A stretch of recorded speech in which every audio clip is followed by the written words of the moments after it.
ఓటమి ఎరగని నేత ఏ ఎన్నికల్లో పోటీ చేసినా గెలుపును సొంతం చేసుకుంటారు. ప్రతిసారి కొత్త నియోజకవర్గం నుంచి పోటీ చేసి గెలవడం ఆయన ప్రత్యేకత. అది లోక్సభ అయినా శాసనసభ అయినా గెలుపును సొంతం చేసుకుంటారు. అటువంటి నేత ఇప్పుడు తన వరవడికి తానే బ్రేక్ వేయాలని చూస్తున్నారు. కానీ పార్టీ హైకమాండ్ మాత్రం వద్దని అంటోంది. ఇంతకీ ఎవరా నేత, ఏమిటా కథ? Was this interesting story?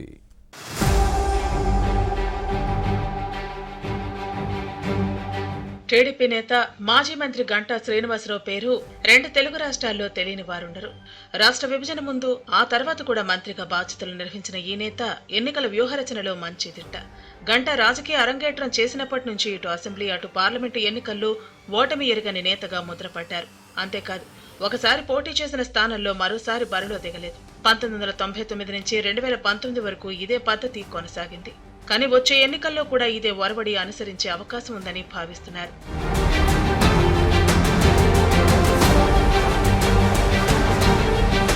Ganta Srinivasarao TDP నుంచి తన రాజకీయ జీవితం ప్రారంభించారు. 1999లో అనకాపల్లి టీడీపీ ఎంపీగా తొలి విజయాన్ని నమోదు చేసుకున్నారు.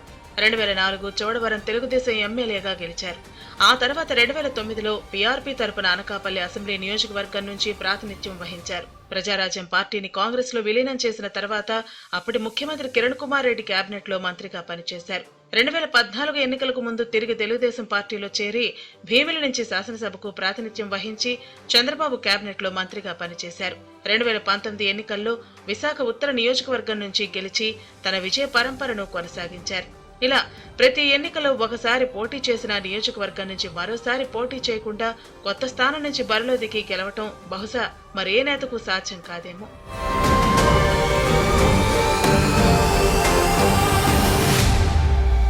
మరోవైపు గంటా శ్రీనివాసరావు ఇప్పటి వరకు తాను క్రియేట్ చేసిన రికార్డులను తానే బ్రేక్ చేయాలని భావిస్తున్నారు. వచ్చే ఎన్నికల్లో గతంలో తాను పోటీ చేసిన నియోజకవర్గం నుంచే బరిలో దిగుతానని ప్రకటించి అందరినీ ఆశ్చర్యానికి గురిచేశారు.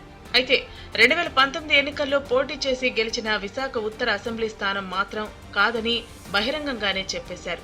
పైగా విశాఖ జిల్లాలోనే ఉండాలని అనుకుంటున్నానని ఒక హింట్ కూడా ఇచ్చారు. ఆ లెక్క ప్రకారం చూస్తే గతంలో గెలిచిన చోడవరం, అనకాపల్లి అసెంబ్లీ నియోజకవర్గాలు ప్రస్తుతం అనకాపల్లి జిల్లాలో ఉన్నాయి. గతంలో పోటీ చేసిన నియోజకవర్గం అంటే విశాఖ జిల్లాలోని భీమిలి మాత్రమే ఉంది. మళ్లీ ఈ స్థానం నుంచి పోటీ చేయాలన్న తలంపుతో ఉన్నట్లు అర్థం చేసుకోవాలి.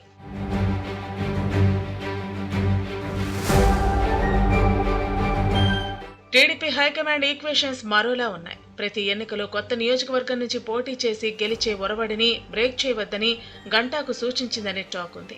అందుకే విజయనగరం జిల్లా చీపురుపల్లి నుంచి బరిలో దిగాలని కోరినట్టు సమాచారం. ఇందుకు పలు కారణాలు, కోణాలు ఉన్నాయని గుసగుసలు వినపడుతున్నాయి. ప్రతి ఎన్నికల్లో కొత్త నియోజకవర్గం ఎంచుకోవటం, అక్కడి నుంచి గెలవటం అందరికీ సాధ్యం కాదు.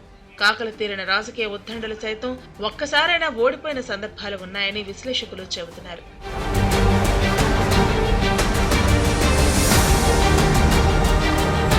గంటా శ్రీనివాసరావు రాజకీయ వ్యూహ ప్రతివ్యూహాలు ఎంతో పకడ్బందీగా ఉంటాయని చెబుతూ ఉంటారు. అందుకే చీపురుపల్లి నుంచి మంత్రి బొత్స సత్యనారాయణపై పోటీ చేయమని కోరుతోందట టీడీపీ అధినాయకత్వం. విజయనగరం జిల్లాలో బొత్సకి ఉన్నంత అంగబలం, ఆర్థిక బలం మరొకరికి లేదు. అందుకే ఎంతో ఘనకీర్తి ఉన్న విజయనగరం రాజులు కూడా 2019 ఎన్నికల్లో ఓడిపోయారు. దీంతో ఈ నేతపై పోటీకి గంటానే దీటైన అభ్యర్థి అని టీడీపీ అధినాయకత్వం ఆలోచిస్తోంది. అందుకే మంత్రి బొత్సపై గంటా బ్రహ్మాస్త్రాన్ని ప్రయోగించాలని భావిస్తోందట. బొత్స, గంటా ఇద్దరు ఒకే సామాజిక వర్గానికి చెందిన నేతలు. ఈ ఇద్దరు అటు ఉమ్మడి ఆంధ్రప్రదేశ్తో పాటు విభజన అనంతరం ఇటు నవ్యాంధ్రలో కూడా మంత్రులుగా బాధ్యతలు నిర్వహించిన వారే. అంతేకాదు, ఈ నేతలు కాంగ్రెస్ హయాంలో అప్పటి సీఎం కిరణ్ కుమార్ రెడ్డి కేబినెట్ లోనూ పనిచేశారు. ఇలా పలు అంశాల్లో ఇద్దరి మధ్య సారూప్యత ఉంది.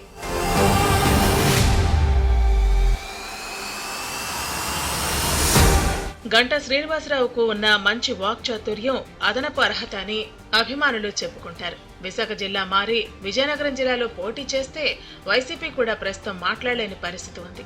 ఒకవేళ గంటా విజయనగరం జిల్లా చీపురుపల్లి అసెంబ్లీ నియోజకవర్గం నుంచి బరిలో దిగితే ఈ నేత నాన్ లోకల్ అని ఫ్యాన్ పార్టీ చెప్పలేదు.